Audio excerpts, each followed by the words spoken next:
അത് ശരി, വടയെല്ലാം നിന്നിട്ട് ചമ്മന്തി മാത്രമേ ഉള്ളൂ അമ്മ. തിന്നരുത്, അത് അമ്പലത്തിലെ ചന്ദനമാണ്. ചന്ദനമായിരുന്നോ? ഇവിടെ തിന്നണമെന്നേ ആഗ്രഹമുള്ളത്. അല്ല എന്നെ കഴിക്കണമെന്നേ ആഗ്രഹമുള്ളൂ.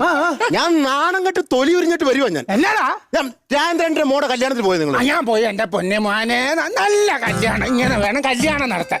ഞാൻ 4 പ്രാവശ്യം കയറി ഉണ്ണുകയും ചെയ്ത് പിന്നെ ഞാൻ അവിടുന്ന് കുറച്ച് ഞാൻ പൊതിഞ്ഞോണ്ട് വരികയും ചെയ്ത്. അവിടുത്തെ തമ്പിയായിരുന്നു അവിടുത്തെ പാചകം. ആ പുള്ളിയെ കൂടെ തിന്നാൻ വയ്യായിരുന്നു. എനിക്കറിയാൻ വേണ്ടി ചോദിക്കുക. അമ്മൂമ്മ, നമ്മളെ ആ കല്യാണം വിളിച്ചിട്ടില്ല. കല്യാണം വിളിച്ചില്ല? ഇല്ലെന്ന്. അതുകൊണ്ട് പിന്നെ രാഘവൻ നമ്മുടെ വീടിന്റെ അതിലെ കൂടെ പോയതോ? പുള്ളി പശുവിനെ കുളിപ്പിക്കാൻ പോയതല്ലേ? എന്തൊരു നാശമാണെന്ന് ആലോചിച്ച്. ഞാൻ ഓർത്ത് കല്യാണം വിളിച്ചെന്നാ ഓർത്ത്. ഞാനാണ് ആ പുള്ളിയുടെ തന്തയുടെ 500 കടവും മേടിച്ചു. നിങ്ങളെ കൊണ്ട് എനിക്കൊരു സൗകര്യമില്ല. ഞാനിത് എന്തോ ചെയ്തെന്ന് ഞാൻ എന്തോ കരക്കാരൻ തന്നെ ഇല്ലാതെ വളർത്തിയത്. ഞാൻ അവനിപ്പം ഞാനിവിടെ ഭാരമായി. എന്റെ അച്ഛനും അമ്മയും എന്തിനാ എന്നെ